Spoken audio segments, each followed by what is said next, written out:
Bismillahirrahmanirrahim. Alhamdulillahirabbil alamin. Wassalatu wassalamu ala asyrafil anbiya'i wal mursalin nabiyyina Muhammadin wa ala alihi wa ashabihi ajma'in, amma ba'd. Jamaah rahimanillah wa iyyakum.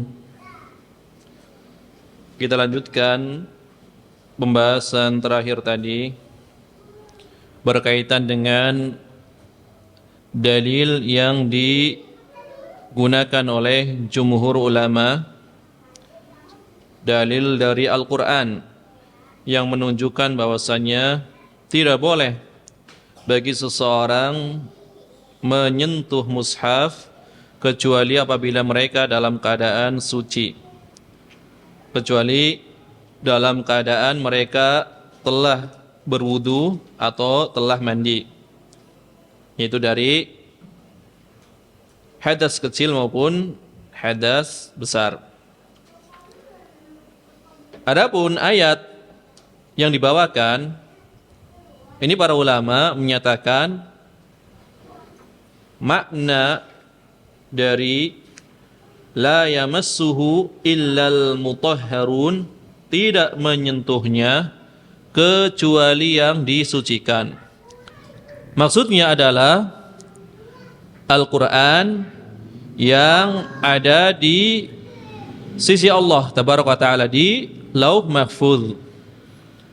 Jadi makna al-mutahharun adalah al-malaikah. Maknanya adalah al-malaikah. Oleh karenanya, ya sebagian ulama, di antaranya adalah dari kalangan Zahiriyah, mereka berpendapat tidak disyaratkan untuk bersuci terlebih dahulu apabila seseorang ingin menyentuh mushaf. Pertama, karena dalil dari hadis dianggap riwayat yang lemah. Yang kedua, ayat Al-Quran ini maknanya adalah Al-Quran yang ada di Lauh Mahfuz.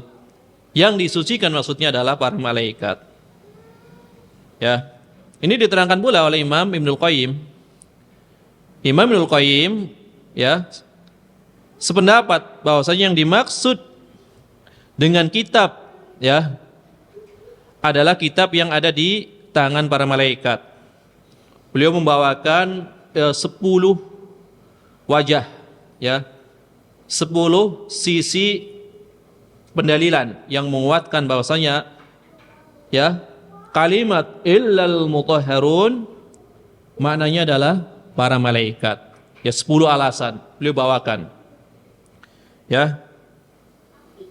Dibawakan oleh Imam Ibnu Qayyim Al-Jauziyah. Kata beliau, seandainya yang dimaksud adalah seorang yang berhadas dilarang dari menyentuh mushaf, maka lafaznya bukan illal mutahharun, bukan illal mutahharun, tetapi maknanya adalah lafaznya adalah illal mutatahhirun. Nah, kalau illal mutahharun yang disucikan, kalau illal mutatahhirun yang mensucikan diri. Itu kalau yang dimaui adalah orang yang menyentuh mushaf adalah orang yang tidak berhadas, maka lafaznya illal mutatahhirun. Ya sebagaimana firman Allah Ta'ala, innallaha yuhibbut tawwabina wa yuhibbul mutatahhirin. Ya, kemudian di dalam hadis, ya, hadis yang berkaitan dengan wudu, kan ada zikirnya, Allahumma ja'alni minat tawwabina wa ja'alni minal mutatahhirin. Ya. Jadi mutatahhir, pelaku bagi orang yang mensucikan diri, pelaku bagi orang yang berwudu, pelaku bagi orang yang mandi. Adapun mutahhar, ya, berarti yang mensucikan apa? disucikan oleh selainnya, ya. Adapun orang yang berwudu disebutnya mutatahhir. Sedangkan malaikat mutahhar, ya. Atau jamak malaikat berarti mutahharun, ya. Yang disucikan. Allah yang menjadikan malaikat tersebut makhluk yang suci. Sedangkan seorang yang berwudu, dia yang mensucikan dirinya. Maksudnya ada usaha, yaitu berupa perbuatan berwudu dari hadas kecil atau mandi dari hadas besar. Jadi Imam Ibnul Qayyim membawakan 10 wajah, 10 sisi ya pendalilan yang menunjukkan makna ayat ini adalah tidak menyentuhnya kecuali yang disucikan. Maksudnya adalah tidak menyentuh Al-Quran yang ada di Lauh Mahfuz kecuali para malaikat, ya. Ini berdasarkan, ya, analisa beliau terhadap kalimat mutahharun. Ya, ini diterangkan oleh Imam Ibnul Qayyim. Kemudian ini ada keterangan bagus dari Imam Malik. Dari Imam Malik. Tetapi beliau membawakan ayat yang lain. Ya, maka Imam Malik mengatakan, "Ahsanu ma sami'tu fi hadhil ayah, innama huwa bimanzilati hadhil ayah allati fi abasa wa tawalla."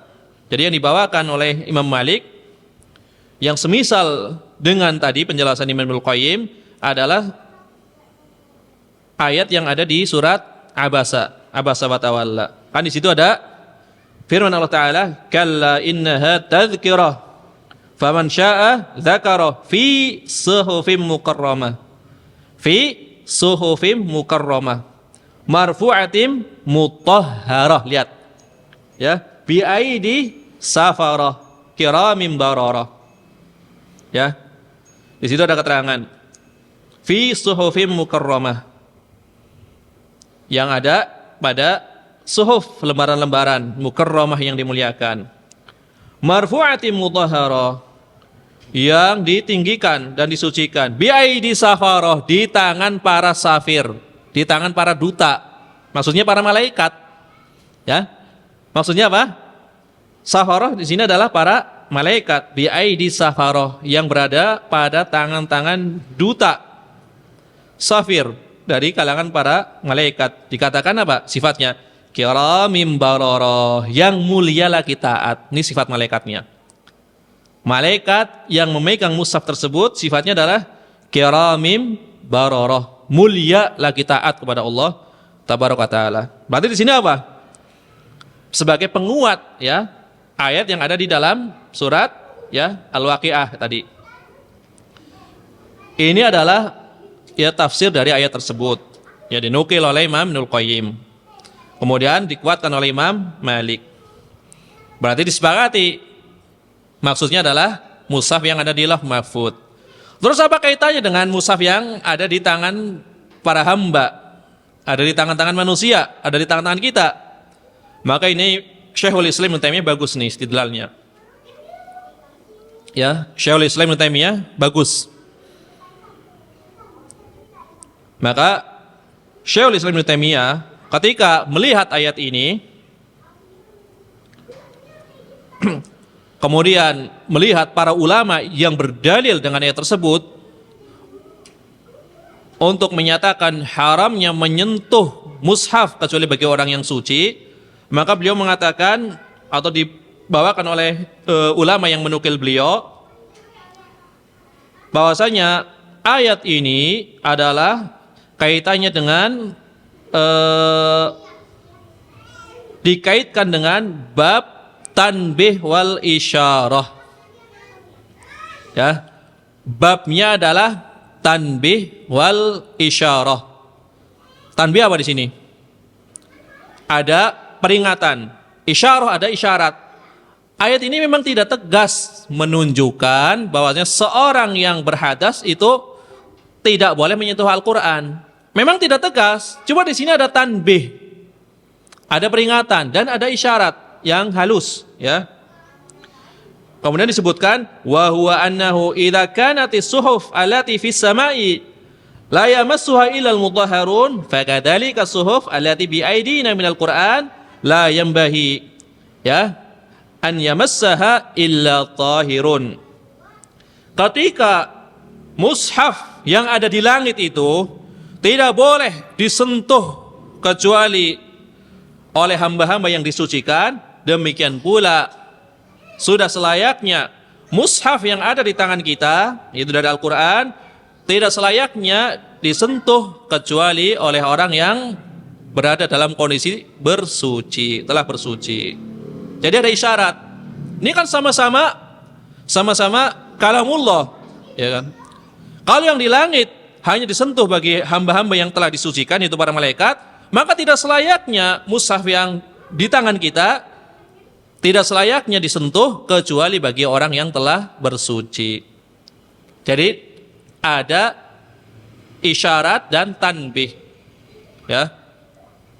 Seakan-akan ada peringatan di sini. Sebagaimana di atas tidak boleh disentuh kecuali yang suci, maka mushaf yang di bawah, yang di tangan manusia, juga hendaknya jangan disentuh kecuali dalam kondisi suci. Jadi isyarat saja, bukan pernyataan tegas memang. Ini disebutkan oleh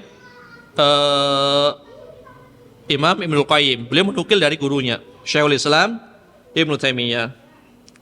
Kemudian ulama setelahnya juga menyetujui, menyepakati apa yang dinukil oleh Imam Ibnul Qayyim dari gurunya. Di antaranya adalah Syekh Abdurrahman bin Nasir As-Sa'di di dalam tafsir beliau, ya. Di dalam tafsir beliau, Taisirul Karimir Rahman fi Tafsiri Kalamil Mannan, tafsir As-Sa'di. Beliau menguatkan makna yang dibawakan oleh Imam Ibnu Taimiyah. Kemudian murid beliau, murid dari Syekh Sa'di, Syekh Muhammad bin Shalih Al-Utsaimin, juga menguatkan pernyataan beliau dalam beberapa kitabnya. Bahkan ya, di dalam beberapa ceramahnya Syekh Utsaimin, yang sebagian ceramahnya atau semuanya telah dijadikan buku dengan judul yang berbeda, ada dalam kitab fikih ataupun kitab tafsir ataupun kitab syarah hadis. Kalau nggak salah di salah satunya di kitab Asy-Syarhul Mumti, ya, Asy-Syarhul Mumti. Kalau di Fathul Jalil Ikram belum saya lihat. Dibahas juga, ya, di kitab Fathul Jalil Ikram. Cuma beliau nggak menyebutkan sejarahnya, alasannya, sebabnya. Tapi di kitab yang lain dia menyebutkan, dahulu kami selama bertahun-tahun, seperti itu kata Syekh Utsaimin, selama bertahun-tahun dalam masalah menyentuh mushaf, kami mengikuti pendapat Dzahiriyah. Selama bertahun-tahun ini, kata Syekh Utsaimin, ya, selama bertahun-tahun mengikuti pendapat mazhab Dzahiri, tidak disyaratkan bersuci terlebih dahulu untuk menyentuh mushaf, hanya sunnah. Kemudian setelah kami meneliti lagi, ya, mumurojaah lagi, kemudian ya banyak melakukan bahas ilmiah, maka telah terang bahwasanya pendapat yang lebih kuat adalah pendapat jumhur ulama. Jadi beliau sempat lama mengikuti pendapat mazhab Dzahiri, kemudian kembali kepada pendapat jumhur ulama, ya. Setelah itu beliau menukil apa yang dinukil oleh Imam Ibnul Qayyim Al-Jauziyah. Sebagaimana mushaf yang di Lauhul Mahfuz tidak boleh disentuh kecuali oleh hamba yang disucikan, itu para malaikat, maka yang di tangan kita selayaknya hanya disentuh bagi orang-orang yang telah suci pula.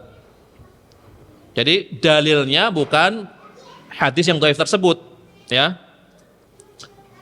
Dalilnya bukan hadis yang dhaif tersebut. Kalau hadis tersebut dikatakan sebagai hadis yang dhaif, tapi dalilnya tetap ayat ini, gitu loh. Dalilnya tetap ayat ini. Ini adalah pendapat jumhur ulama. Adapun Syekh Abdul Al-Fauzan juga menyatakan, as-sahih, pendapat yang benar, min qaulai ahli ilmi, dari dua pendapat ahli ilmu, annahu yahrumu massul mushaf sawaun, ya, massu nafsil kitabah awil jawanib amil jildi, ya. Pendapat yang benar dari dua pendapat ahli ilmu bahwasanya diharamkan menyentuh mushaf, sama saja menyentuh tulisannya ataupun bagian pinggirnya, ya, dari sesuatu yang telah dijilid. Ini mushaf nih, kan ada tulisannya. Kemudian bagian pinggirnya, terkadang bagian pinggirnya ada catatan, misalkan berkaitan dengan sababun nuzul atau sedikit tafsir perkata. Itu sama saja, menurut pendapat yang sahih kata Syekh Abdullah Fauzan, itu masuk dalam keumuman mushaf. Ya. Ini menukil perkataan Imam An-Nawawi. Maka dikatakan oleh Imam An-Nawawi, hadza huwal madhab al-mukhtar. Inilah madhab yang terpilih, ya. Sebagaimana beliau bawakan dalam kitab beliau, At-Tibyan fi Adabi Hamalatil Quran. Ini kitabnya Imam An-Nawawi bagi orang yang ingin mengetahui adab-adab tentang tilawah bagi para penghafal Al-Quran, ya hendaknya membaca kitabnya Imam An-Nawawi ini, ya, At-Tibyan fi Adabi Hamalatil Quran. Ya, suatu keterangan tibyan yang berkaitan dengan adab-adab para pembawa Al-Quran, penghafalnya maupun yang mempelajari maknanya. Itu banyak adab-adabnya. Di antaranya adalah ini, tidak boleh menyentuhnya kecuali dalam keadaan suci. Tetapi berkaitan dengan tadi, ya, berkaitan dengan bagian pinggir mushaf tadi yang bukan tulisan, itu adalah istidlalnya adalah bukan istidlal yang berdiri sendiri, tapi ikutan. Kan asalnya yang dilarang di situ apa? Tulisannya. Yang dilarang di situ kan kitabahnya, tulisannya. Tetapi karena dia masuk di dalam keumuman mushaf, kan udah jadi mushaf, maka ini adalah apa namanya? Diikutkan dengan asalnya. Diikutkan dengan asalnya. Asalnya memang tulisannya saja yang dilarang disentuh. Tetapi karena sudah masuk dalam satu bagian mushaf, maka dilarang pula bagian pinggirnya. Ini kata Imam An-Nawawi rahimahullah ta'ala. Tentu nanti ada sedikit perselisihan, ya, di antara dalam madhab Malik. Yang dilarang adalah menyentuh mushaf yang murni, misalkan. Adapun kalau misalkan mushafnya sudah dicampur dengan tafsir, maka ada rukhsah untuk menyentuhnya. Nah, itu kan cabangnya. Ya, asalnya kan tetap dilarang menyentuh mushaf. Itu pembahasan cabangnya. Ya, itu dibahas di kitab-kitab fikih, ya. Biasanya fikih madhab tertentu. Ini kita bahasnya secara globalnya, dilarang menyentuh mushaf seperti itu. Ini pendapat jumhur ulama. Kemudian kata Syekh Abdullah Al-Fauzan, ya, barangkali Al-Hafidh menyebutkan hadis dari Amr bin Hazm ini, ya, yang di dalamnya terdapat permasalahan. Ini kan babnya apa sih sebenarnya ini? Bab yang kita bahas bab apa sih asalnya? Bab yang kita bahas bab apa asalnya sih? Bab nawaqidul wudu kan? Bab nawaqidul wudu, pembatal wudu. Tapi kenapa yang dibawakan oleh Al-Hafidh adalah janganlah salah seorang menyentuh mushaf kecuali dalam keadaan suci. Nah, ini apa hubungannya dengan bab pembatal wudu gitu? Ya kan? Apa? Maka kata Syekh Abdul Fauzan, Al-Hafidh membawakan hadis ini di dalam bab ini, di bab nawaqidul wudu, barangkali untuk menerangkan bahwasanya seorang yang batal wudunya disifati sebagai orang yang tidak suci, ya kan? Tidak menyentuhnya kecuali orang yang suci, orang yang berwudu. Berarti kalau orang yang batal dianggap orang yang tidak suci, kan seperti itu. Maka tidak boleh baginya menyentuh mushaf, ya. Makanya beliau memberikan isyarat di dalam riwayat ini bahwasanya seorang yang dianggap suci itu adalah orang yang suci dari dua hadas, yaitu hadas kecil maupun hadas besar. Jadi memang di sini nggak ada kaitannya dengan pembatal wudu. Tapi lafaznya apa? La yamassal Qur'an illa thahirun. Tidak boleh menyentuh Al-Qur'an kecuali bagi orang yang suci. Berarti orang yang nggak suci berarti orang yang batal wudunya atau orang yang berhadas. Maka dibawakan di dalam bab pembatal wudu. Di antara larangan bagi orang yang batal wudunya adalah menyentuh mushaf, gitu maksudnya. Jadi memang tidak secara langsung berkaitan dengan pembatal wudu. Ini kan nggak ada kaitannya dengan pembatal wudu, ya. Tapi apa yang dilarang bagi orang yang batal wudunya seperti itu? Hadisnya, apa yang dilarang bagi orang yang batal wudunya, kan seperti itu. Bukan pembatal wudu. bukan pembatal wudu. Ya. Wallahu taala a'lam.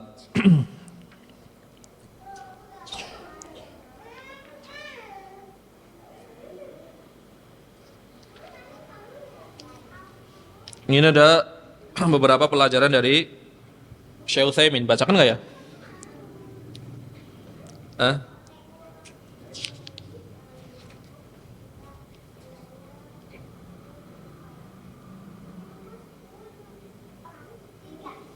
Ya ada beberapa pelajaran, satu atau dua aja dari Syekh Utsaimin. Ya pelajaran yang pertama kata beliau dari hadis ini, anna tabligh risalah wa syari'ah yakunu bil lafzi al masmu' wa bil kitabah al maqru. Bahwasanya ya penyampaian risalah dan syariat terkadang dengan lafaz. Berarti yang didengar. Nabi bersabda kan dengan lafaz. Lafaz tersebut didengar, kemudian diriwayatkan oleh para sahabat sampai kepada kita semua. Wabil kitabah al-makru, terkadang dengan tulisan yang bisa dibaca. Ya. Jadi risalah ini sampainya kepada kita melalui dua jalur. Pertama jalur pendengaran, para sahabat mendengar lafaz hadis yang diriwayatkan kepada kita. Kemudian yang kedua dengan metode kitabah, tulisan berupa surat dan yang semisalnya yang bisa kita baca. Ya. Ini adalah perkara yang ma'ruf.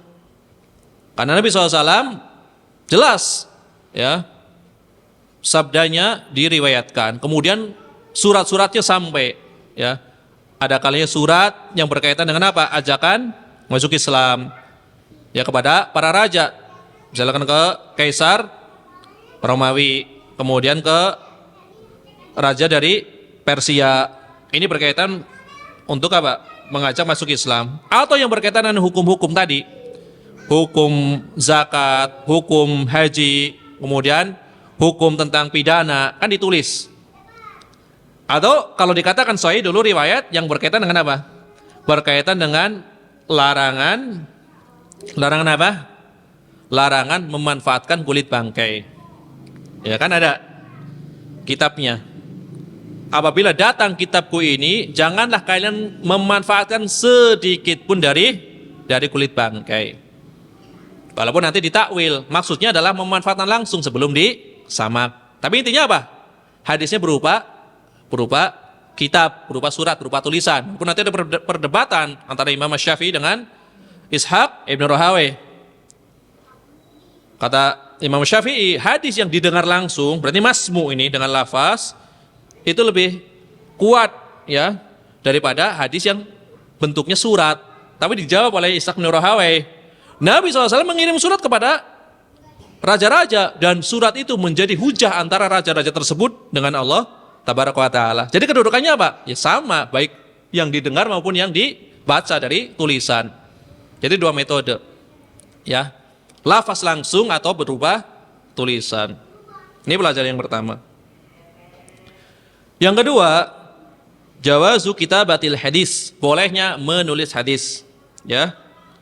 Diambil dari tulisan Nabi SAW kepada Amr bin Hazm. Memang di awal-awal kan dilarang menulis hadis. Ya. Nah kan Nabi SAW mengatakan la taktubu ila Al-Quran, ya.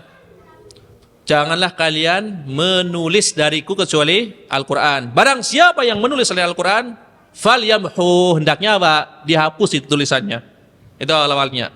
Cuma ketika terjadi penaklukan kota Mekah, ada sebagian sahabat, di antaranya adalah Abu Syah, yang ketika Nabi SAW memberikan ketentuan, tidak boleh dibunuh hewannya, tidak boleh dirusak tanamannya dan seterusnya, tidak boleh diambil. Kemudian ya Abbas atau Ibnu Abbas mengatakan illa idkhir, kecuali idkhir ya Rasulullah, kami butuh idkhir. Kami butuh idkhir. Maka Nabi mengatakan illa idkhir, ya idkhir boleh ya diambil. Kemudian ada seorang laki-laki yang bernama Abu Syah mengatakan uktub li ya Rasulullah, tulislah hal itu untukku. Maka Nabi mengatakan uktub li Abi Syah, tulislah untuk Abu Syah. Berarti ini menunjukkan bolehnya menulis hadis. Ini adalah pelajaran yang kedua. Pelajaran yang ketiga, azamatul Quran, ya, agungnya Al-Quran. Wa annahu yajibu an yunazzah 'anin najas, sawa'un qulna innahu man kana muhditsan aw qulna innahu man kana kafiran. Jadi agungnya menunjukkan keagungan Al-Quran. Jadi hadis ini menunjukkan keagungan Al-Quran. Karena wajib Al-Quran ini disucikan dari najis. Sama saja kalau kita katakan najis secara hakikatnya, ya, bagi orang yang berhadas sehingga dia berwudu atau mandi, atau najis secara maknawi, yaitu orang-orang kafir ataupun musyrik. Disucikan dari dua perkara, ya, dari najis secara hakikatnya atau najis secara maknawi. Ini menunjukkan keagungan Al-Quran. Kemudian pelajaran yang keempat, wujubul wudu'i limasil mushaf. Ya, liqauli sallallahu alaihi wasallam, la yamassal Qur'an illa tahirun. Wajibnya berwudu bagi orang yang menyentuh mushaf. Ini berdasarkan sabda Nabi SAW, tidak menyentuhnya kecuali orang yang suci. Ini adalah yang kita rojihkan, kata Syekh Utsaimin. Tapi ada ujungnya. Hada huwa ma rojahnahu akhiran. Ini yang kami rojihkan terakhir, yang paling akhir. Jadi dulu berarti bukan seperti ini Syekh Utsaimin. Ini juga ngasih syarat, cuma nggak disebutkan. Beliau nggak menyebutkan dulu kami tidak berpendapat seperti ini. Di kitab yang lainnya beliau menyatakan seperti itu. Ya. Hada huwa ma rojahnahu akhiran. Inilah pendapat terakhir kami, maksudnya gitu. Ya. Pendapat terakhir kami seperti ini.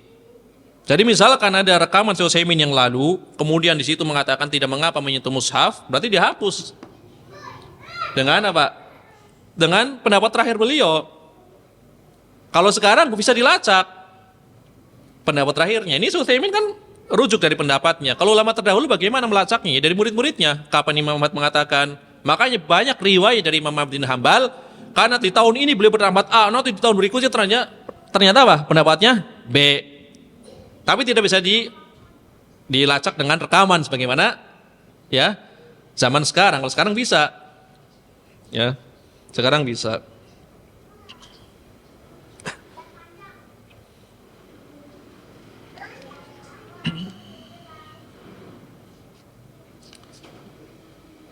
Ya, barangkali ini saja dari Syekh Muhammad bin Shalih Al-Utsaimin. Kita lanjutkan hadis berikutnya. Sepanjangan nanti, Pak semua.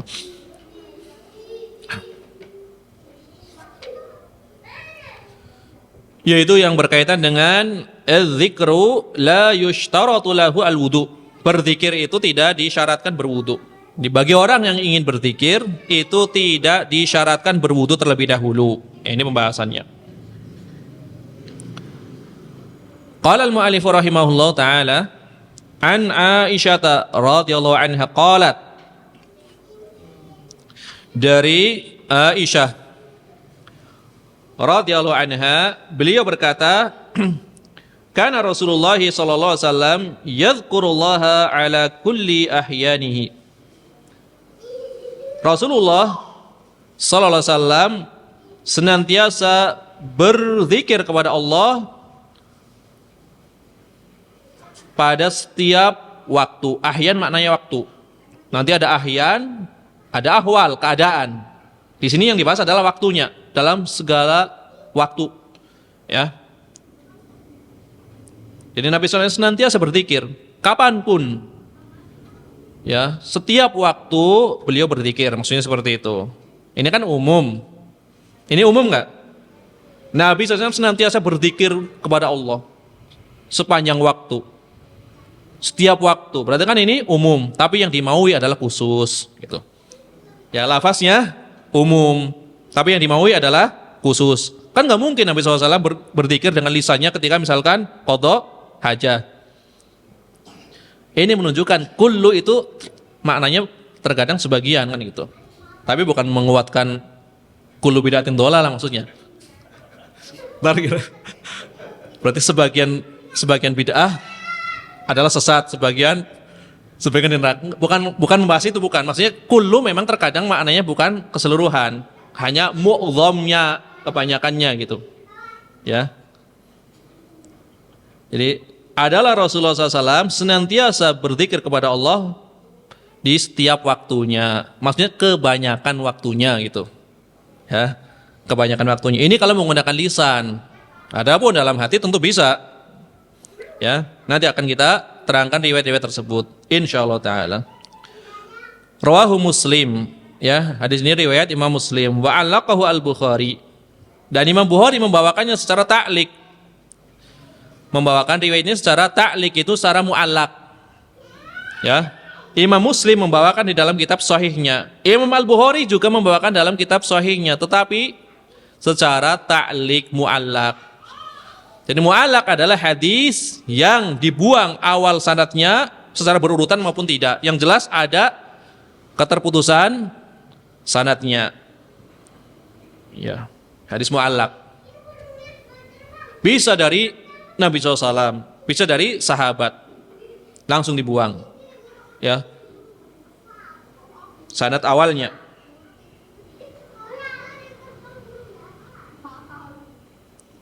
Hadis ini dikeluarkan oleh Imam Muslim di dalam Kitabul Haid, dalam kitab Haid oleh Imam Muslim.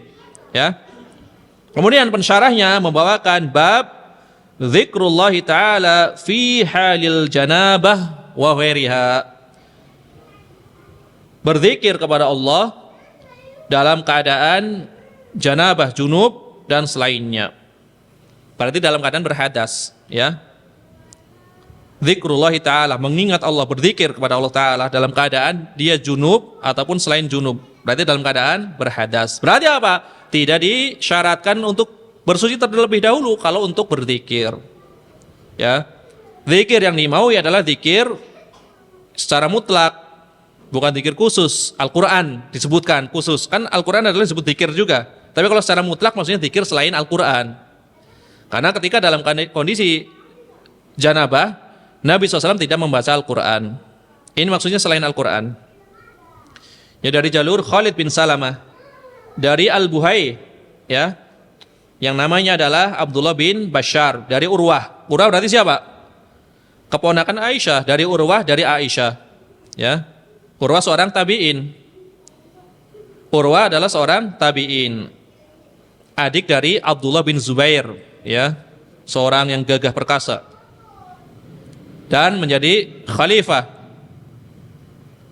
ya, khalifah di Hijaz. Karena ada dua khalifah ketika itu. Di Hijaz, di Mekah, Abdullah bin Zubair. Di Syam, Abdul Malik bin Marwan. Yang akhirnya nanti Abdullah bin Zubair terbunuh oleh Al-Hajjaj bin Yusuf Al-Thaqafi. Ini dari Urwah, dari adiknya. Dari Urwah, dari bibinya, yaitu Aisyah radhiyallahu anha. Hakadha mausulan. Ini riwayatnya secara mausul seperti ini. Berarti Imam Muslim membawakan sanadnya lengkap, begitu. Makanya disebut mausul. Sedangkan Imam Al-Bukhari membawakannya secara ta'liq, mu'allaq, ya. Dan beliau membawakan riwayat ini pada dua tempat. Pertama di Kitabul Haid, ya. Di dalam bab, ya, taqdil haid al-manasik kullaha illa tawaf. Seorang yang berhaid itu mengqadha manasik haji kecuali tawaf. Ini bab yang pertama. Yang kedua di dalam Kitabul Adzan, ini Al-Bukhari, tapi mu'allaq semuanya dua-duanya. Ya.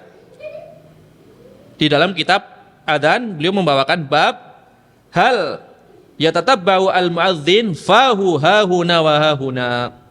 Apakah seorang muadzin itu mengikuti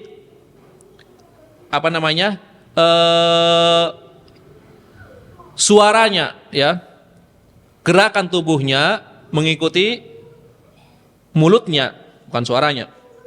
Apakah seorang muadzin, ya, memutarkan mulutnya, menggerakkan badannya mengikuti gerakan mulutnya, maksudnya gitu. Kan kalau muadzin kan misalkan hayya 'alas shalah kan digerakkan kan? Apakah badannya ikut bergerak atau cuma mulutnya saja atau kepalanya. Nah, itu dibahas di kitab adzan ya. Jadi hal yatatabba'u al-muadzin fahu hahuna wa hahuna. Apakah seorang muadzin ya badannya mengikuti gerakan mulutnya ke sini dan ke sini? Nah, itu bab yang dibawakan oleh Imam Al-Bukhari. Ya. Hadisnya hadis ini, tapi babnya bab adzan. Ini unik kan? Ya. Berarti adzan termasuk dzikir kan gitu.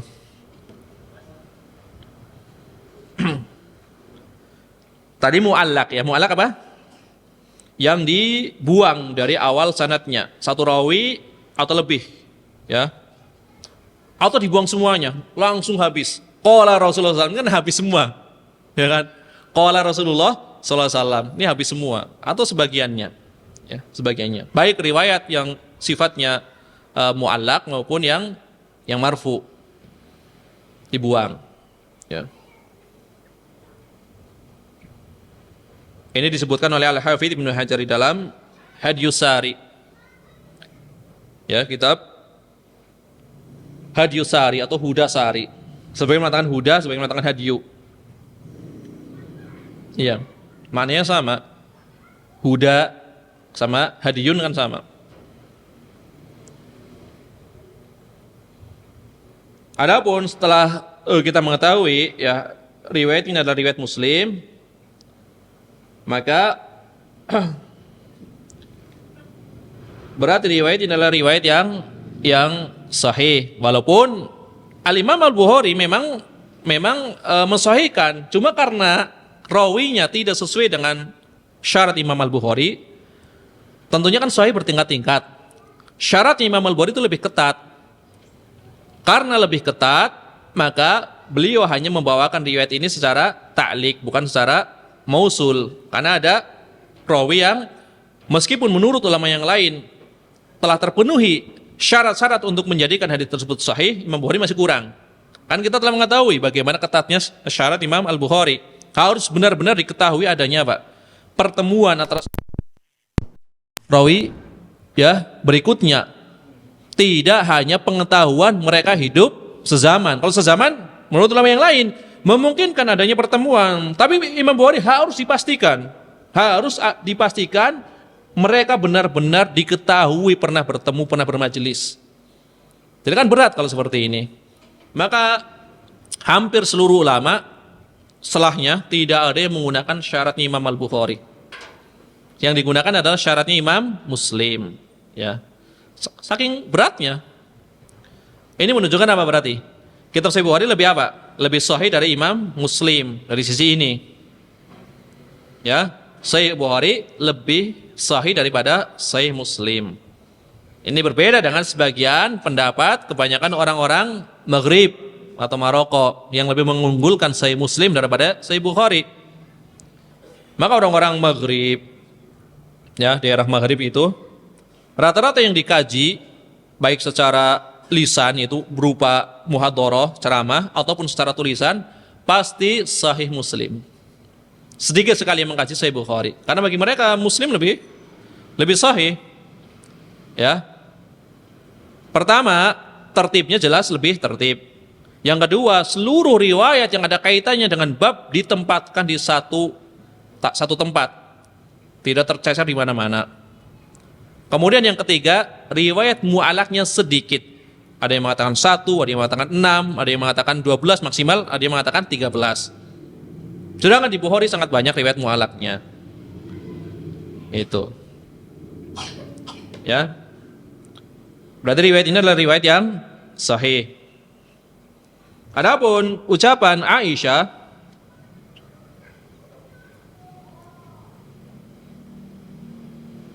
kana Rasulullah sallallahu alaihi wasallam yadhkurullah. Ini kan ada kana, kemudian di akhirnya ada fiil mudhari. Kana Rasulullah SAW yadhkurullah, madhi kemudian disambung dengan mudhari. Itu sighah al-mudhari. Setelah lafaz kana menunjukkan apa? Suatu yang banyak dan berulang serta kontinu. Ini umumnya. Biasanya kalau ada kana, kemudian setelahnya fi'il mudhari, itu menunjukkan perbuatan yang sering berulang-ulang dan kontinu. Ini umum seperti itu, ya. Kecuali ada qarina. Lagi-lagi ada qarina. Qarina artinya apa? Indikasi yang menunjukkan itu hanya dilakukan sekali. Terkadang memang menggunakan ungkapan yang semisal kana kemudian fi'il mudhari. Ya. Tapi di sini maksudnya adalah yang berulang-ulang, ya. Yadhkurullaha, senantiasa berzikir kepada Allah. Dari tasbih, ya, subhanallah, kemudian tahmid, alhamdulillah, tahlil, la ilaha illallah, takbir, Allahu akbar, istighfar, dan tilawah Al-Quran masuk dalam keumuman zikir, ya. Walaupun, ya, zikir dengan atau misalkan zikir yang dikaitkan dengan membaca Al-Quran itu ada sedikit perbedaan, ya. Maksudnya apa? Berzikir dengan membaca Al-Quran itu nanti ada syaratnya, diantaranya adalah tidak boleh dalam keadaan junub. Tidak boleh dalam keadaan junub. Tapi intinya masuk dalam keumuman zikir, ya. Kemudian ucapan Aisyah radhiyallahu anha, ala kulli ahyanihi, pada setiap waktu. Ahyan itu waktu maknanya, ya. Jadi maknanya fi kulli awqatihi, dalam setiap waktu, ya. Ya sebagaimana fi di sini maknanya adalah dalam atau pada. Ala maknanya fi. Huruf apa? Huruf jarnya apa di sini? Ala kulli ahyanihi. Kan ala di sini. Tapi ala di sini maknanya fi. Fi maknanya apa? Bisa di dalam, bisa pada, dalam setiap waktu, dalam setiap keadaan, kan fi. Atau pada setiap waktu, pada setiap keadaan. Padahal ala, maka ada pembahasan nanti, ya. Ala di atas, ya kan? Di atas, tapi maknanya adalah fi, pada, yaitu malah melekat pada sesuatu yang ditunjukkan setelah huruf jar ala, seperti itu kan. Nanti ada beberapa hal yang dikaitkan dengan fi maknanya ala, atau sebaliknya ala maknanya fi. Contohnya apa di sini? Ya, ala maknanya fi. Adalah firman Allah Ta'ala di dalam surat Al-Baqarah ayat berapa? 102, yang berkaitan dengan apa? Dengan ya, sihir, ya, pada zaman kerajaan Nabi Sulaiman alaihissalam. Wattaba'u ma tatlus syayatin ala mulki Sulaiman. Ala di sini maknanya fi. Dan mereka mengikuti apa yang dibacakan oleh syaitan-syaitan, yaitu, ya, yang ada atau pada kerajaan atau pada masa kerajaan Nabi Sulaiman, kekuasaan Nabi Sulaiman. Di sini pakai ala, ya, ala mulki Sulaiman. Mereka mengikuti apa yang dibacakan oleh syaitan pada masa kekuasaan Nabi Sulaiman. Jadi syaitan tersebut mengajarkannya ketika Nabi Sulaiman ketika itu berkuasa. Ya.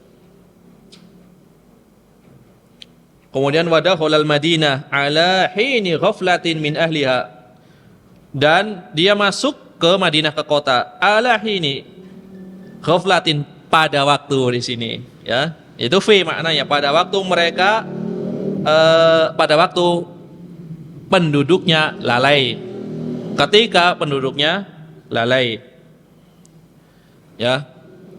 Makanya nanti ada pembahasan bagi yang mensahihkan meletakkan tangan di atas dada, kan? Ra'aitu Rasulullah SAW, ya, yad'a yadahul yumna ala dhira'ihi al-yusra ala sadrihi, di dadanya, kan? Ala sadri maknanya fi sadrihi, gitu kan? Kalau mensahihkan riwayat ini, ya, pada dadanya, bukan di atas dadanya, berarti kan gitu. Ini kalau riwayatnya sahih. Walaupun sodor dalam bahasa Arab maknanya bagian depan. Bagian depan berarti bisa di dada, bisa di bawah perut, bisa di pusar. Yang penting bagian depan, bukan bagian samping ataupun bagian belakang, kan seperti itu. Jadi dari sisi huruf jarnya aja ada tafsirannya. Dari sisi kesahihan hadisnya juga diperselisihkan. Ada pun yang mensahihkan tafsirnya juga beda-beda. Ala maknanya adalah fi. Berarti bukan di atas dada, di dada. Bagi yang mensahihkan. Di dada maknanya bisa di depan. Kan gitu. Ya, sodor kan bagian depan. Makanya ada apa? Dalam syair ada sodrul bait, bagian depan, bait, kan gitu. Sodor itu bagian depan.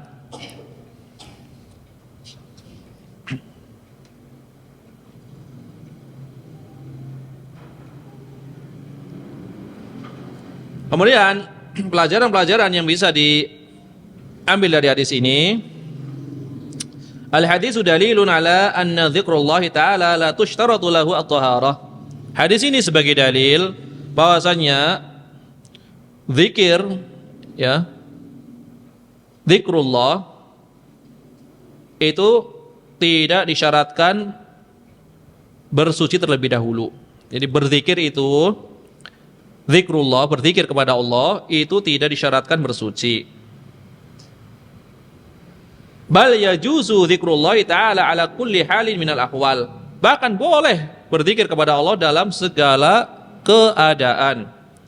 Berdasarkan keumuman al-ahyan, keumuman waktu, maka melazimkan keumuman keadaan. Kan yang disebutkan dalam hadis, Nabi SAW senantiasa berzikir sepanjang waktu. Berarti dalam segala keadaan, dalam segala setiap waktunya, maka melazimkan setiap waktu dalam setiap keadaan, kan gitu. Memang tidak disebut dalam setiap keadaan, cuma kelazimannya. Kelaziman berzikir sepanjang waktu, maka berzikir dalam berbagai macam keadaan, kan gitu. Ya, berarti keadaan kan bisa ada dua kemungkinan, keadaan dia suci atau tidak. Ya. Keadaan dia suci atau tidak. Suci jelas, tidak suci pun masuk dalam keumuman, kan seperti itu. Ya. Berarti kalau dikatakan tidak suci berarti dia dalam kondisi tidak suci dari hadas kecil atau hadas besar. Kayak tadi yang kita terangkan, itu umumnya zikir kecuali Al-Qur'an. Memang disyaratkan apabila orang yang berjunub harus bersuci terlebih dahulu. Ini adalah tujuan musannif, penulis kitab Bulughul Maram, membawakan riwayat ini dalam bab ini, yaitu bab yang berkaitan dengan nawaqidul wudu, pembatal wudu.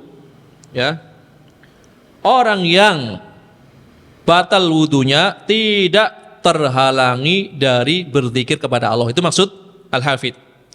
Kenapa beliau membawakan di dalam pembatal wudu? Maksudnya apa? Orang yang wudunya batal atau orang yang tidak suci itu tidak terhalangi dari berzikir kepada Allah, ya. Karena hadas kecil, ya, termasuk dari keumuman lafaz ahyan, waktu. Setiap waktunya berarti dalam keadaan hadas ataupun tidak hadas. Dan Abdullah bin Abbas, yang seorang sahabat yang mulia radhiyallahu anhuma, mengabarkan bahwasanya Nabi SAW ketika melakukan sholat malam, bukan melakukan sholat malam, mau sholat malam kan bangun dulu, bangun dari tidurnya, ya. Ketika bangun dari tidurnya, ini tidur malam hari, berarti tidur yang lelap kan, bangun malam hari. Tidur lelap berarti apa? Termasuk membatalkan wudu kan. Ketika beliau bangun malam ingin melakukan sholat malam, beliau nggak berwudu dulu, bangun, beliau memulai membaca apa? 10 ayat dari akhir-akhir surat Ali Imran, ya, inna fi khalqis samawati dan seterusnya. Beliau langsung membaca begitu bangun, ya, mengusap matanya, kemudian beliau berdiri membaca, ya, 10 akhir dari surat Ali Imran sebelum berwudu. Ini pernyataan Ibnu Abbas. Ibnu Abbas kan biasa menyiapkan apa? Menyiapkan air yang digunakan untuk berwudu. Karena biasa beliau menginap di rumah bibinya. Bibinya siapa?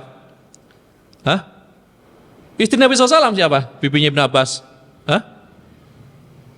Maimunah, ya, biasa menginap di rumahnya Maimunah, bibinya. Dan beliau biasa menyiapkan air yang digunakan untuk berwudu oleh Rasulullah SAW. Maka beliau menyaksikan, beliau bangun, tidak berwudu dulu, karena masih utuh airnya, kan dia yang nyiapin. Tapi Nabi membaca, ya, 10 ayat terakhir dari surat Ali Imran, baru beliau berwudu, ya, baru beliau berwudu. Makanya Imam Al-Bukhari membawakan babnya apa?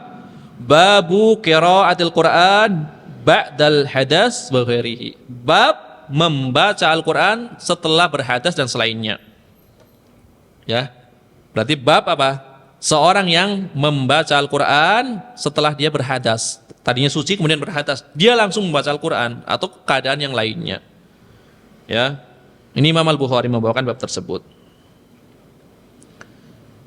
Ini adalah pelajaran yang pertama. Yang kedua, tadi pengulangan, laisa hadzal hadis ala umumihi, ya. Bal khussisa minhu mayali. Hadis ini tidak dibawa pada keumumannya. Makanya di awal tadi saya katakan hadis ini adalah lafaznya umum yang dimaui khusus. Nah, ini banyak di dalam Al-Quran maupun hadis, lafaz umum yang dimaui khusus, lafaz khusus yang dimaui umum. Banyak sekali, ya. Makanya Imam Ahmad bin Hanbal, beliau memuji Al-Imam Asy-Syafi'i dalam kaitan ini.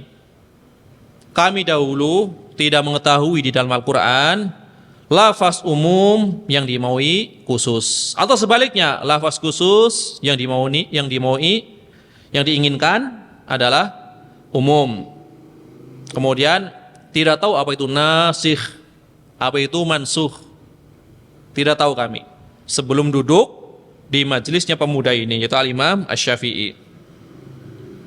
Ya. Banyak sekali. Manusia, ternyata ini maksud misalkan Abu Sufyan. Manusia kan umum, ya kan? Jadi tafsir itu membutuhkan, ya, banyak perangkat ilmu. Riwayat jelas, ya, pengetahuan nasih dan mansukh, lughah jelas. Makanya tidak sembarangan menafsirkan Al-Quran. Bahkan di sebagian tabi'in, kan tabi'in itu dekat dengan sahabat, salah memaknai tafsir Al-Quran, ya. Itu yang berkaitan dengan apa? Ayat Inna sofa wal marwata min syairillah dan seterusnya.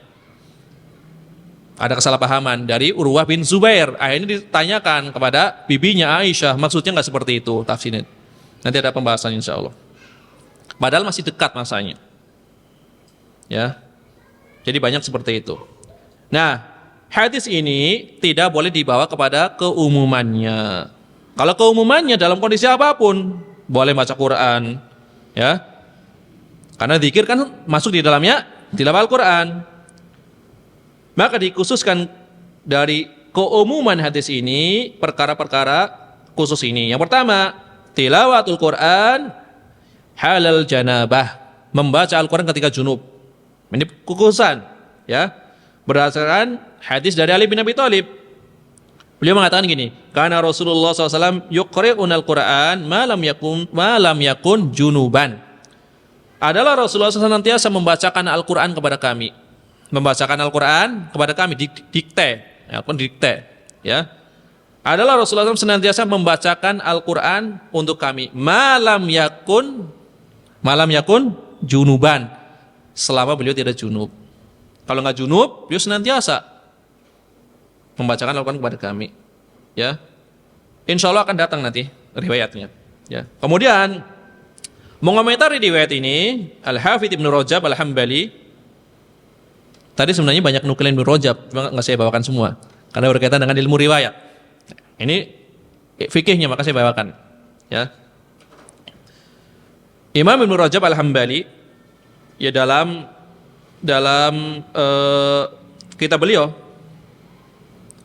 Syarah Sahih Al-Bukhari, nama kitabnya apa? Ibnu Rajab,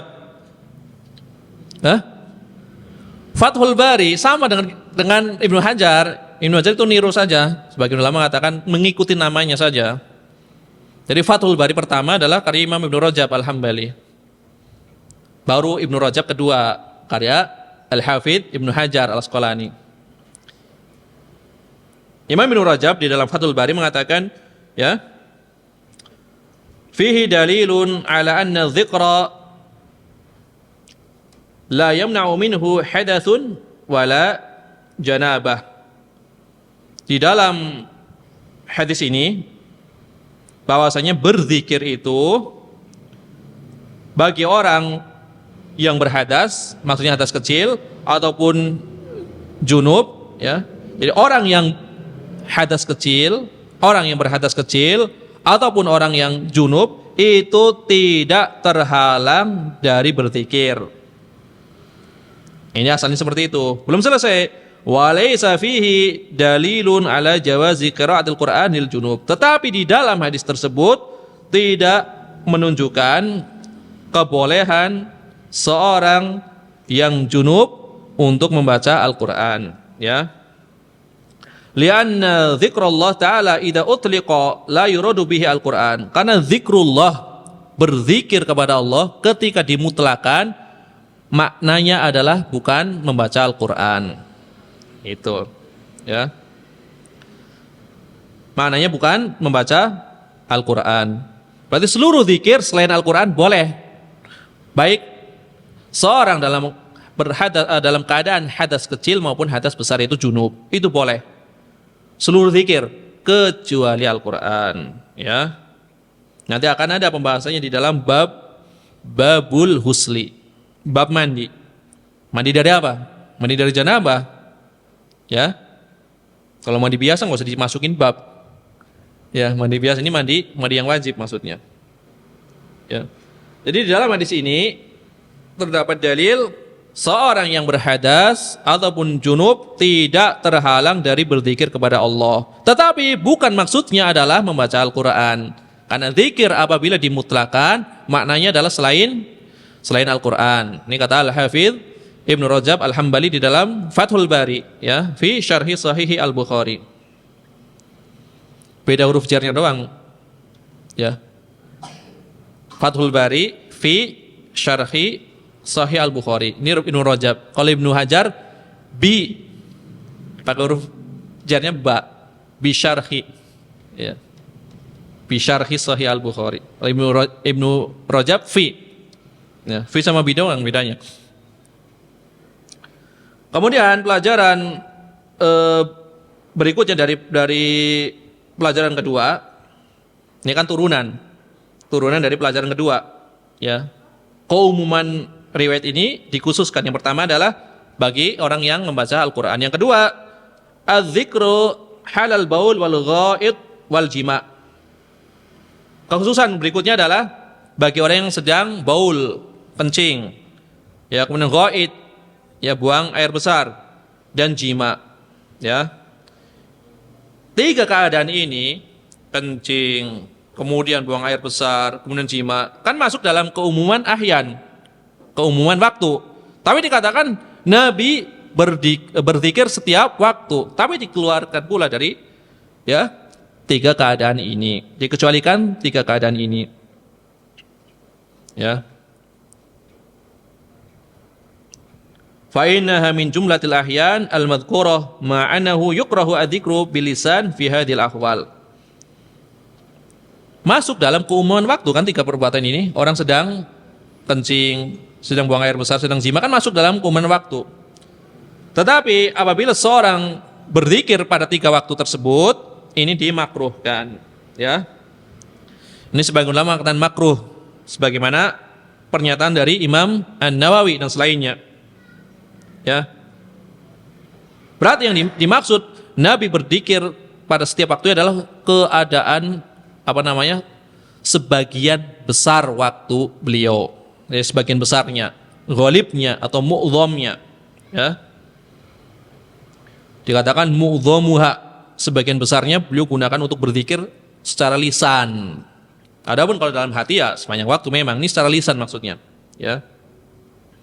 Ya, keadaan suci, keadaan hadas, keadaan berdiri, keadaan duduk, semuanya beliau lakukan dalam setiap waktu dan berbagai macam keadaan. Kecuali yang tadi kita bahas, ini membaca Al-Quran, kemudian ketika buang air, dalam kondisi buang air besar maupun air kecil, kemudian dalam keadaan sedang jima, ya.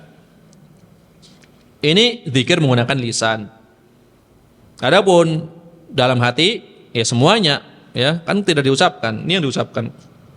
Kemudian pelajaran berikutnya, datang riwayat dari Al-Muhajir Ibnu Kunfudh, bahwasanya beliau mendatangi Nabi SAW. Ya, Al-Muhajir Ibnu Kunfudh itu mendatangi Nabi SAW, dan beliau dalam keadaan sedang buang air kecil. Ya, Nabi sedang buang air kecil, didatangi oleh Al-Muhajir Ibnu Kunfudh. Fassalamu alaihi, kemudian Al-Muhajir ini mengucapkan salam kepada Nabi SAW. Falam yarudda alaihi hatta tawaddu'a. Ya, maka Nabi SAW tidak menjawab salamnya sampai Nabi berwudu dulu. Ya, tsumma tadara ilaihi, kemudian Nabi menyebutkan uzurnya, alasannya kenapa tadi beliau tidak langsung menjawab salamnya. Faqala, maka Nabi mengatakan, inni karihtu an adzkurallah ta'ala dzikruhu illa ala tuhrin. Sesungguhnya aku tidak suka berzikir, ya, menyebut nama Allah, karena kan di dalam salam kan ada penyebutan nama Allah. Aku tidak suka berzikir, ya, kecuali dalam keadaan suci. Ya, waalaikumsalam warahmatullahi, kan menyebut nama Allah, berzikir kan? Ya, au qala ala tuharoh, atau dalam keadaan toharoh, ya, ala tuhrin atau ala toharoh. Maka hadis ini menunjukkan dibencinya, ya, berzikir kepada Allah dalam keadaan orang sedang qada hajat, ya. Maka sudah selayaknya bagi orang yang diberi salam ketika mereka dalam keadaan qada hajah tidak menjawab salam, ya. Akan tetapi dia menunggu menjawab salamnya setelah dia menyelesaikan hajatnya, ya. Ini adalah satu riwayat. Riwayat berikutnya dari Ibnu Umar, ada seorang laki-laki berjalan, ya, melewati Rasulullah SAW yang sedang buang air kecil. Maka laki-laki tersebut mengucapkan salam kepada Nabi SAW. Nabi pun tidak langsung menjawabnya. Ya, ini riwayat Muslim. Kalau tadi ada riwayat Imam Abu Dawud, tapi semuanya dua-duanya adalah hadis yang sahih. Ini riwayat kedua. Pertama dari Muhajir Ibnu Kunfudh, yang kedua dari Ibnu Umar. Yang ketiga, wa'an Abil Jaham Ibn al-Harith, dari Abu al-Jaham Ibn al-Harith Ibn Simma al-Ansari, qala, beliau mengatakan, ya, Abul Jaham mengatakan, aqbala Rasulullah SAW min nahwi bi'ri Jamal falakiyahu rajulun. Nabi SAW menuju, ya, Rasulullah SAW datang dari arah sumur Jamal, ya, atau menuju arah sumur Jamal, sumur onta, ya. Jadi Nabi SAW berjalan menuju ke arah sumur onta, ya. Kemudian tiba-tiba ada seorang laki-laki yang menjumpai beliau. Fasalama alaihi, ya, kemudian mengucapkan salam kepada Nabi SAW. Falam yarudda Rasulullah SAW alaihi hatta aqbala alal jidar famasaha wajahu wa yadayhi thumma radda alaihi salam. Maka Nabi SAW senantiasa diam, tidak menjawab salamnya, sehingga beliau menuju ke arah tembok, ya, menuju ke arah tembok. Kemudian Nabi mengusap wajahnya, ya, dan kedua tangannya. Kemudian beliau baru menjawab salam. Maksudnya beliau bersujud dulu, ya. Beliau tadi dalam keadaan sedang ya sedang ya buang air, ya. Kemudian beliau belum bersuci. Kemudian beliau menghadap ke arah tembok. Kemudian beliau membersihkan air seninya. Kemudian beliau mengusap wajahnya dan mengusap tangannya tadi. Kemudian setelah itu baru beliau menjawab salam. Jadi tiga hadis ini menunjukkan bahwasanya Nabi SAW ya tidak berzikir, di antaranya adalah ucapan salam dalam keadaan beliau buang air, ya, seperti itu. Makanya beliau mengatakan apa? Inni karihtu an adzkurallah ta'ala dzikruhu illa ala tuhrin. Aku tidak suka berzikir kepada Allah kecuali dalam keadaan suci.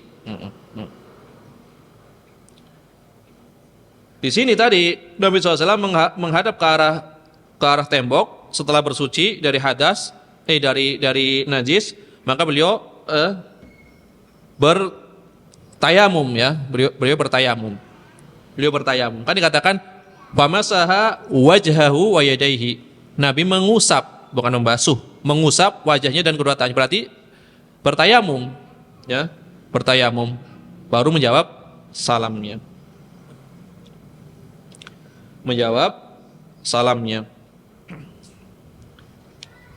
Wa hadhil hadits tadullu ala anna dzikrullah ta'ala ala taharah afdal. Hadis-hadis yang kita bawakan tadi menunjukkan bahwasanya berzikir kepada Allah dalam keadaan suci itu afdal, ya. Tetapi keumuman riwayat menunjukkan bolehnya berzikir dalam keadaan tidak suci. Hanya afdal saja berarti, ya. Hanya afdal saja. Ini adalah yang berkaitan dengan berzikir kepada Allah dalam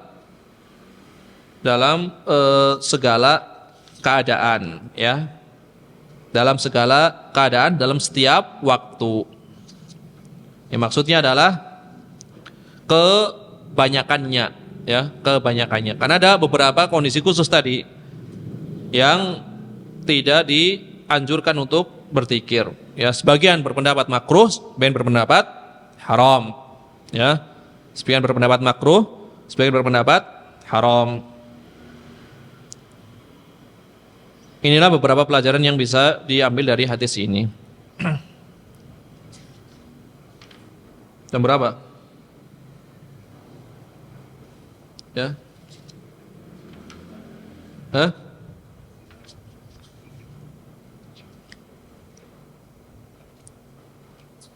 Ya, hadis berikutnya, satu hadis lagi, ya. Bisa. Cukup nggak waktunya? Hadis berikutnya adalah berkaitan dengan hurujud dam, ya, min ghairi sabilain la yanqudul wudu.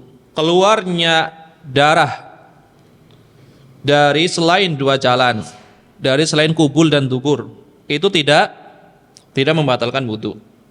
Ini hadisnya.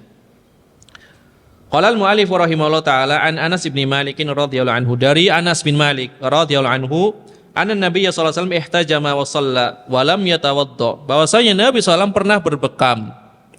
Nabi pernah berbekam. Kemudian beliau langsung salat wa lam yatawadda, tanpa didahului dengan berwudu terlebih dahulu setelah berbekam.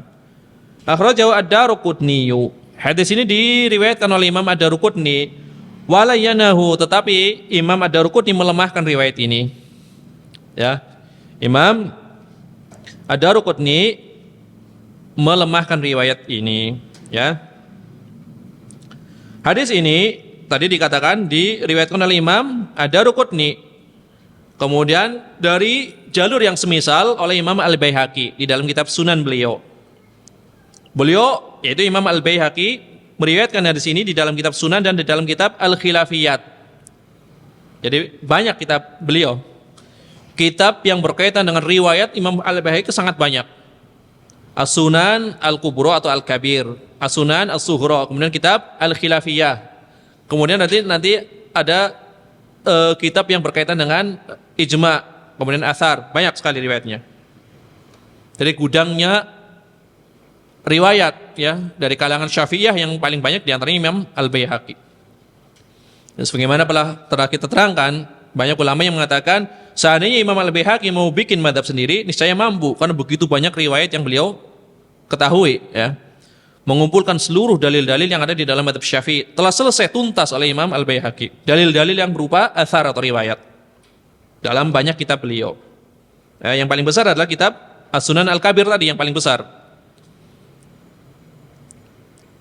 Ini dari jalur Salih bin Muqatil, ya. Thana abi, hadatsana abi, ya, thana abi, telah menceritakan kepadaku ayahku. Thana Sulaiman ibni Daud ibni Ayub, ibni Daud Abu Ayub, telah menceritakan kepada kami Sulaiman ibni Daud Abu Ayub an Humaid an Anas, dari Humaid dari Anas. Nah, Al-Hafidz Ibnu Hajar tadi mengatakan anna Ad-Daraqutni layyanahu.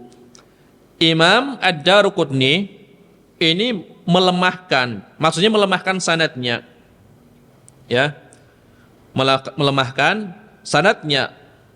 Lemahnya sanad itu belum tentu menunjukkan lemahnya atau dhaifnya kandungannya, kan gitu. Tapi sanadnya dilemahkan oleh Imam Ad-Daraqutni. Memang Imam Ad-Daraqutni termasuk yang ketat. Bahkan riwayat-riwayat dalam kitab Sahih Al-Bukhari banyak yang dilemahkan. Kan Imam Al-Bukhari ketika menulis Imam Al-Bukhari itu mengajukan kitab ini kepada 4 orang gurunya sebelum para ulama yang lain berkomentar. 4 gurunya dulu, ya, di antaranya Imam Ahmad bin Hambal, kemudian Imam siapa lagi? Yahya bin Ma'in, kemudian Imam Ibnul Madini, kemudian Imam Al-Fallas. Semuanya 4 orang ini membaguskan riwayatnya di dalam kitab Sahih Bukhari, kecuali 4 buah hadis yang ada kritikan, sedikit kritikan dari 4 orang gurunya. Ini di masa Imam Al-Bukhari, ya, mengajukan kitabnya kepada 4 orang gurunya. Kemudian setelah berlalu Imam Al-Bukhari wafat, datanglah Al-Imam Ad-Daraqutni.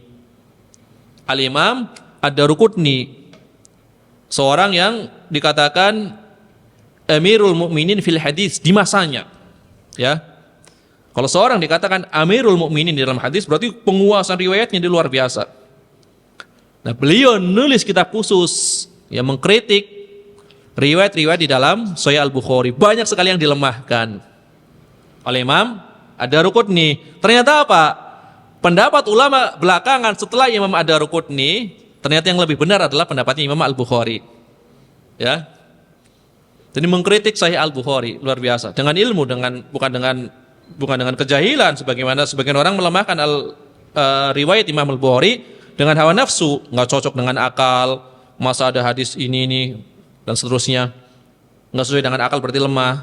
Ini kaidah-kaidah Mu'tazilah, tapi dengan ilmu riwayat. Hanya saja ternyata ulama setelahnya yang lebih tepat adalah pendapat Imam Al-Bukhari. Pendapat Imam Ad-Daraqutni keliru. Ternyata Imam Ad-Daraqutni menulis kitab As-Sunan lebih banyak dhaifnya daripada sahih, bukan lebih banyak dhaifnya. Kedhaifannya, ya, itu lumayan banyak dibanding klaim beliau mendhaifkan riwayat Imam Al-Bukhari. Ternyata malah di kitab beliau banyak dhaifnya, Sunan Ad-Daraqutni. Ya. Tetapi kitab Sunan Ad-Daraqutni memang jadi rujukan utama setelah Kutubus Sittah di kalangan sebagian Syafi'iyah. Karena Ad-Daraqutni dalam fikihnya kan ngikutin madhab Asy-Syafi'i. Tetapi luar biasa pujian Al-Imam Adz-Dzahabi. Jadi Imam Ad-Daraqutni tidak pernah masuk dalam ilmu kalam. Ilmu kalam. Dan beliau sangat membenci ilmu kalam. Dan beliau termasuk Salafi. Ini pernyataan Imam Adz-Dzahabi. Jadi beliau anti ilmu kalam. Jadi akidahnya ada akidah Ahlus Sunnah.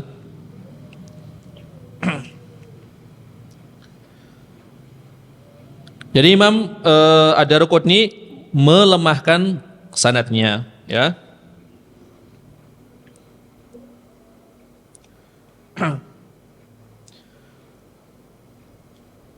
Ini istilahnya apa tadi? Layyanahu, kan ada istilah do'afahu.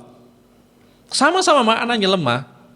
Ada layyanahu, melemahkan. Do'afahu juga mendhaifkan. Cuma kalau dikatakan, ya, layyin, ya, itu rawi yang dijarah ini itu ada aib, celah dari sisi hafalannya, tetapi tidak mengeluarkan ya rawi tersebut hadisnya dijadikan sebagai pegangan, itu ya, tidak menyebabkan seorang rawi tersebut kehilangan keadilannya dalam riwayat, ya. Jadi dibedakan do'afahu dengan layanahu. Ini Imam Daruqutni membedakan. Sama-sama melemahkan, maksudnya apa? Kalau lemah ini hadisnya tidak muktabar. Tapi kalau lin, ya, layanahu, layin, lin, lemah tetapi masih jadikan i'tibar. Hanya sedikit ada pembicaraan dalam masalah hafalannya, ya. Keadilannya tidak hilang dari orang tersebut, ya. Maka Imam Ad-Daruqutni mengatakan gini, idza qultu linun, jika aku mengatakan lin atau layinun, boleh lin, boleh layin. Jika aku mengatakan lin yang maknanya lemah, bukan dhaif, la yakunu saqiton matrukal la yakunu saqiton matrukal hadis. Maka hadis ini, ya, tidak menjadi hadis yang sakit, yang gugur riwayatnya, tidak menjadi matrukul hadis, hadisnya tidak ditinggalkan, ya. Walakin majruhan bi syai'in la yasqutu bi al-adalah, tetapi jarah di sini, ya, celaan di sini itu tidak menggugurkan seorang tersebut dari keadilannya, tapi sesuatu yang lain yang dibahas. Di antaranya tadi apa? Dari sisi hafalannya saja. Ya, makanya tadi dikatakan apa? Dilemahkan dari sisi sanadnya. Belum tentu maknanya lemah, gitu maksudnya. Jadi memang ada sedikit kalau dalam ilmu riwayat seperti itu, seakan-akan sama padahal beda gitu. Sesuatu yang samar, ya, yang lembut. Makanya disebut sebagai apa? Al-lataif, ya. Ya, maka dikatakan lataiful isnad, kadang seperti itu ada pembahasan khusus. Ini kalau pembahasan hadis secara lengkap. Ada lataiful isnad. Nah, di sini nanti kalau ada sedikit perbedaan, ini kenapa dipakai oleh Imam Fulan? Kenapa ini tidak dipakai oleh Imam Fulan? Ternyata ada pembicaraannya. Ya. Ya tentu tidak akan terlalu jauh kita membahas itu. Ini kita sedikit nukilan saja. Jadi ketika Imam Ad-Daruqutni mengatakan, ya, hadis ini di dalamnya ada lin atau layin, ya, kelemahan, itu maksudnya tidak menghilangkan keadilan dari rawi tersebut. Itu. Dan hadisnya tetap bisa dijadikan sebagai hujjah, bukan matrukul hadis. Beda dengan matrukul hadis, berarti hadisnya ditinggalkan, kan gitu. Maka yang nampak bahwasanya Al-Hafidz Ibnu Hajar, ya, ketika mengomentari ucapan Imam Ad-Daruqutni, yang dimaksud adalah rawi ini itu Shalih ibnul Muqatil laisa bil qawi, ya. Maksudnya adalah tidak kuat dari sisi hafalan. Wa hadzal ibarah naqala Ibnu Abdul Hadi wa Zailai kama sayati. Maka ibarat ini dinukil, ungkapan ini dinukil oleh Imam Ibnu Abdul Hadi. Siapa Imam Ibnu Abdul Hadi? Ini sering berlalu, harus ingat. Beliau adalah murid dari Syekhul Islam Ibnu Taimiyah, orang yang cemerlang di zamannya. Ya. Beliau adalah termasuk di antara 3 orang, ya mohon maaf ini ya, tadi menyebut. Ya gimana lagi? Harus tahu kan? 3 orang yang diwaspadai dalam tanda kutip, ya, oleh, sebut nggak nih? Takut tersinggung nanti kalau disebut. Oleh salah satu, ya, pendiri ormas yang besar di negara ini. Udah gitu aja namanya nggak disebut. Ya, jauhilah, hati-hatilah dari kitab-kitab 3 orang ini, yaitu Ibnu Taimiyah dan 2 muridnya, Ibnu Qayyim dan Ibnu Abdul Hadi. Ini tokoh yang kita sebut. Cuma saya nggak mau nyebut namanya siapa orangnya. Ya, yang jelas ada di risalahnya. Makanya mereka ormas ini setengah mati bencinya kepada 3 orang ini gitu loh. Ya. Ya, yang penting saya nggak nyebut nama ya. Ya. Dari Imam Ibnu Hadi, Imam Ibnu Abdul Hadi, luar biasa ini. Nah, Hanya para ulama ketika mengomentari beliau, ya, sekiranya beliau diberi umur panjang, niscaya menjadi keajaiban zaman. Jadi memang umurnya nggak sampai 40, sekitar 39 tahun dia wafat. Karena udah yang didata sekitar 60 judul. 60 judul. Imam Ibn Abdul Hadi. Dan Bulughul Maram termasuk meringkas dari kitab beliau, yaitu kitab Al-Muharrar fil Hadits. Hanya saja Imam Ibn Abdul Hadi menyusunnya berdasarkan bab mazhab Hambali, karena beliau Hambali. Riwayatnya lebih lengkap daripada riwayat yang ada di Bulughul Maram. Kalau Bulughul Maram dipotong, ini enggak. Dulu beberapa tahun yang lalu, yang jurusan hadis di STDI Imam Syafi'i Jember itu yang dipakai kurikulumnya adalah menghafal kitab Al-Muharrar. Riwayatnya lengkap, tapi banyaknya kuat, akhirnya diturunkan yang dihafal Bulughul Maram, riwayatnya pendek. Dan ini kitab Al-Muharrar sama kayak Bulughul Maram modelnya, bahkan lebih dulu. Ya. Imam Ibn Abdul Hadi banyak bantahan-bantahan. As-Sarimul Munqi, ya. Fi raddi ala Subki, gitu.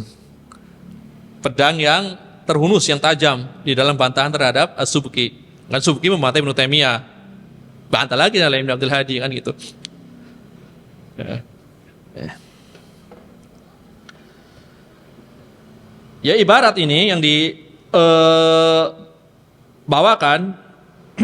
tentang apa namanya tadi, pelemahan oleh Imam Ad-Darqutni, dinukil oleh Imam Ibn Abdul Hadi. Kemudian Imam Az-Zailai, nanti akan datang riwayatnya. Tetapi tidak terdapat di dalam Sunan Ad-Darqutni yang dicetak. Ya. Tadi kan Sunan Ad-Darqutni adalah di antara kitab yang cetakannya itu tidak lengkap sebagiannya. Jadi ada beberapa yang hilang itu. Yang dicetak sekarang itu hanya sebagian, ada beberapa yang hilang itu. Yang asal dari makhtuton itu banyak yang hilang. Jadi ya kita dapatnya sisa, yang tersisa saja, yang Sunan Darqutni seperti itu.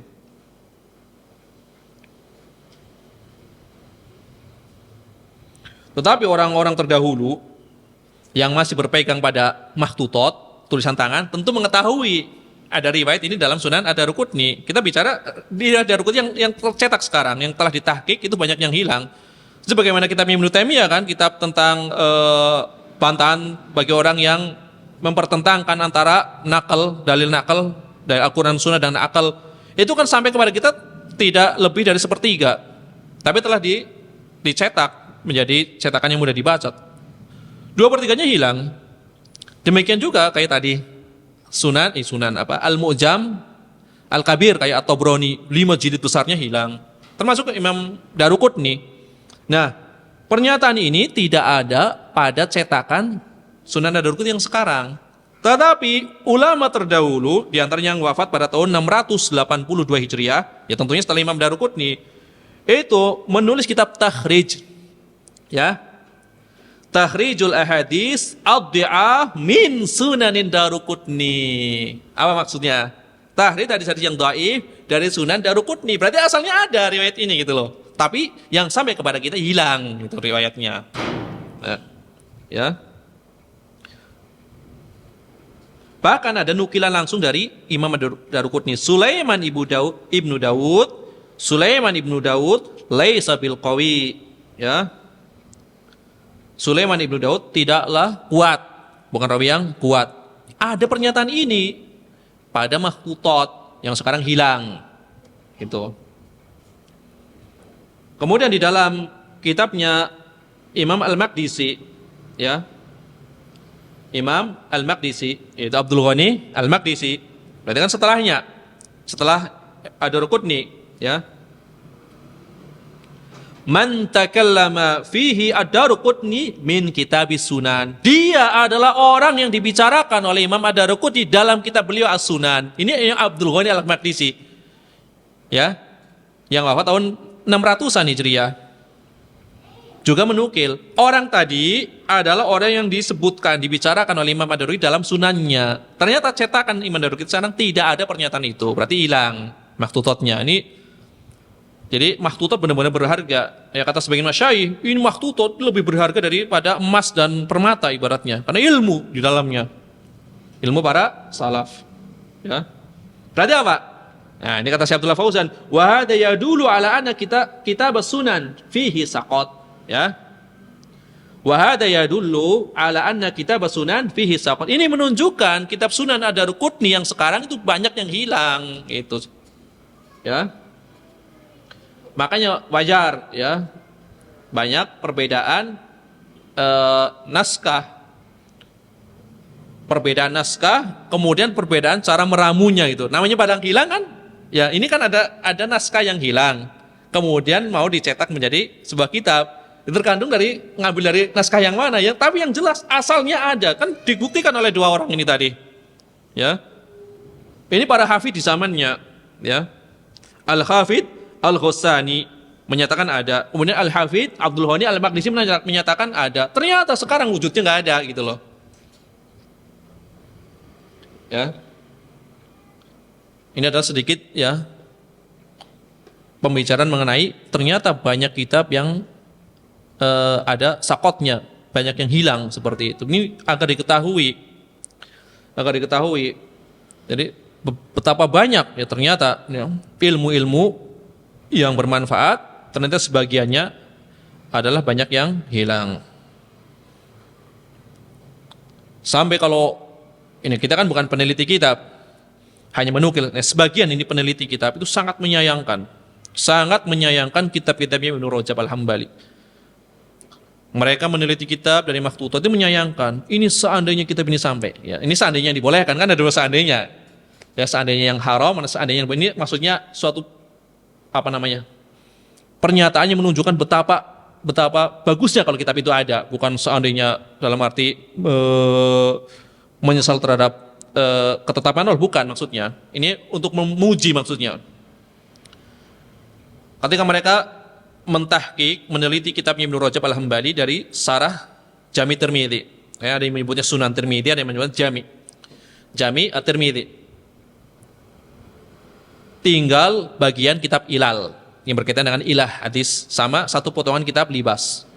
Maka pentahqiqnya mengatakan, ini seandainya, karena asalnya kurang lebih 20 jilid nih Sarah Tirmidzi yang ditulis tangan oleh Al-Hafidz Ibnu Rajab Al-Hambali, kurang lebih kan 20 jilid.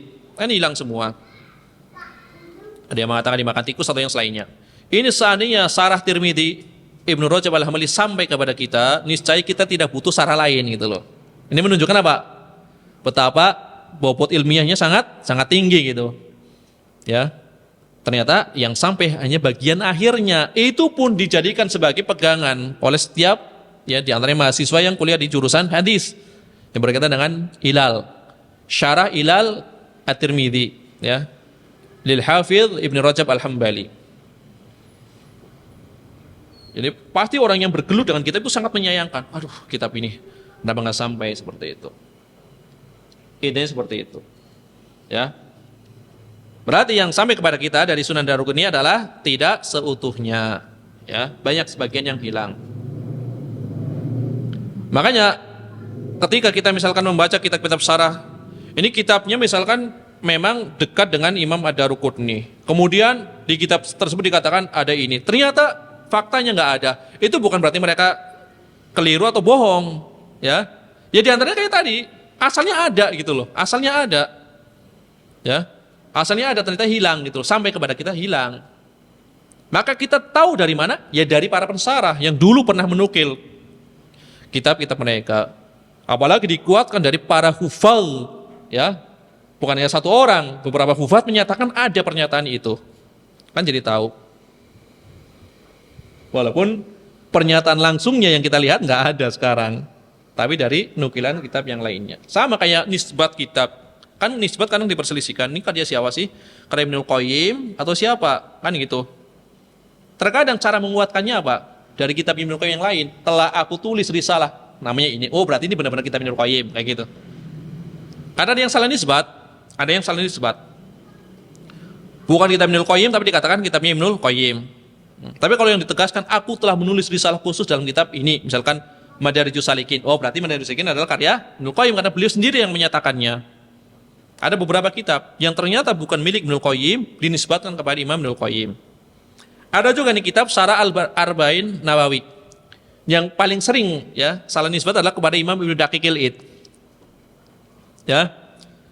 Syarah Arba'in Nawawi itu kan dikatakan ini karya Imam Ibnu Daqiqil Id. Tapi para ulama hampir semuanya meragukan. Pertama, bahasanya levelnya jauh sekali dari bahasanya Imam Ibnu Daqiqil Id yang penuh dengan kaidah usul. Kan kebiasaan beliau seperti itu. Yang kedua, ada nukilan ulama yang hidupnya setelah Ibnu Hajar. Kan nggak mungkin seperti itu. Kan nggak mungkin Imam Ibnu Daqiqil Id menukil orang yang hidupnya setelah Ibnu Hajar. Beliau udah wafat sebelumnya, masa menukil orang yang belum lahir? Ya. Orang setelah Ibnu Hajar dinukil dalam kitab tersebut atau semasa dengan Ibnu Hajar. Sedangkan ketika semasa itu Ibnu Daqiqil sudah wafat, masa menukil orang yang belum hidup? Berarti kan nggak mungkin tulisannya Ibnu Daqiqil Id. Contohnya seperti itu. Nah, ini harus jeli. Meskipun di sampulnya tertulis karya Imam Ibnu Daqiqil Id. Ini banyak. Ya. Jadi harus rajin membaca syarah-syarah dari para ulama. Jadi nanti ini nisbat yang keliru kita tahu seperti itu. Ya. Karena semuanya kan bisa diteliti sekarang. Ya. Telah dimudahkan di syarah-syarah diterangkan. Kemudian Imam Az-Zailai Al-Hanafi ini qala Daruqutni, dia nukil dari Daruqutni pula ya, an Shalih bin Muqatil laisa bil qawi wa abuhu ghairu ma'ruf. Dia bukanlah rawi yang kuat. Bapaknya tidak ma'ruf. Ya. Wa Sulaiman bin Daud majhul, seorang yang majhul. Sulaiman bin Daud adalah seorang yang majhul. Ya. Ini dinukil dalam Nasbur Raya. Makanya dikatakan walaysa fi sunanid Daruqutni al-majbu syai'un min hadza. Tidak ada sesuatu pun pernyataan ini tadi yang ada di dalam Sunan Ad-Daruqutni yang telah dicetak sekarang ini. Antum cari di cetakan Imam Daruqutni sekarang enggak akan ketemu pernyataan ini. Asalnya ada dari nukilan-nukilan ulama yang jauh ya sebelum kitab ini dicetak ya. Wallahu a'lam bishawab. Ini berkaitan dengan riwayatnya. Adapun ya fikul hadisnya, ya tadi dikatakan Nabi SAW berbekam, kemudian sholat, tidak didahului wudu, ya, tidak didahului dengan berwudu. Maka al hadis dalilun ala anna al hijamah la tanqudul wudu. Hadis ini sebagai dalil berbekam itu tidak membatalkan wudu, ya. Bal tajuzu as-salat ba'da, bahkan dibolehkan salat setelah berbekam. Wal hadis wa in kana fi dha'fun lakinnahu ya'tadidu bil asl. Meskipun hadis ini adalah hadis yang dhaif tadi, tetapi secara asal hadis ini banyak penguatnya, ya. Ya. Hadis ini di dalamnya kan ada kedhaifan tadi, ada kedhaifan kan? Ya.